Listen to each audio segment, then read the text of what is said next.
بسم الله الرحمن الرحيم waxaa ognahay dhammaan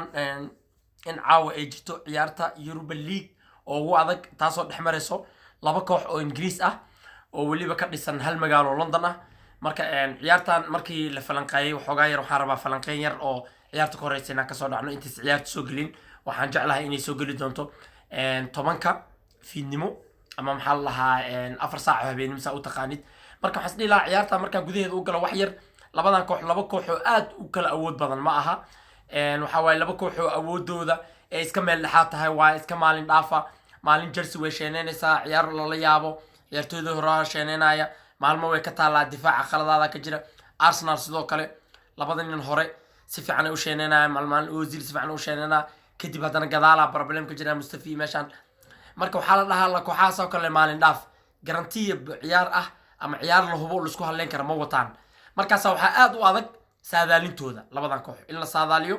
banoonigay soo bandhigayaan yaa xoog badan lama dhihi karo koox Arsenal waxay garaacaysaa Chelsea aad u garaacaysaa caaw ma la dhihi karo Chelsea Arsenal aad u garaacaysan lama dhihi karo awooda Liverpool Tottenham iyo Man City ay wataan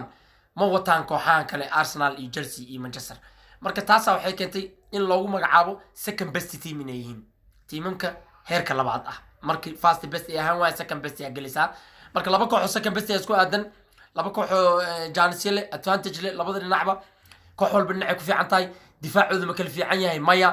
David Luiz iyo Rudiger khaladaad ay galaan Mustafi Kosheli khaladaad kale galaan iyo Socrates labada dhinacba meel laga raaca ma leh hore Aubameyang iyo Lacazette formkooda aad u fiican yahay aaday marmar u sheenayaan xoog badan ay leeyihiin wajiga hore waana halis nimankan fiiri Higuain la keenay goal score fiican caajis ku jiro body language-giisa tacbaan yahay ma dagaalami karo Giroud ma fududa 40 tilaabo kuma carari karo marka labada maalin Hazard oo laacib weyn ah tiimkaas oo jiida oo hadda suuqa saaran in kooxaha waaweyn rabaan isaga laftirkiisa aniga ahaan ima qancin kubadiisa maxaa yeelay hadii gadaal laga xirto uu istaagaa ma ahan ciyaartooyda garantiya keeni kara meesha wax ka imaanayso على كل حال waxa wada taqaani waaya in ugu daalin ciyaartan maanta iyo saadaasheeda marka dib u galno waxay noqon doontaa ciyaar aad u adag aniga ahaan Shabalala waxaan ku saadaaliyay ciyaarta gudaheeda inay wan noqon doonto extra time la aadi doono waxba la iska dhalin doonin rigor ay gaari doonto rigoradana inuu goalkeeperka Chelsea u qaadi doono koobka asal balaga aniga ahaan marka saadaashaas aan qaatay in kasto qof walba saadaashiisa uu ku fikrad lagu kala duwanaa karo saadaash waa ina hoos ku soo qortaa barnaamijkana waa ina mar walba la socotaa isbuuc walba oo la soo gelin doonaa hadda kadib thank you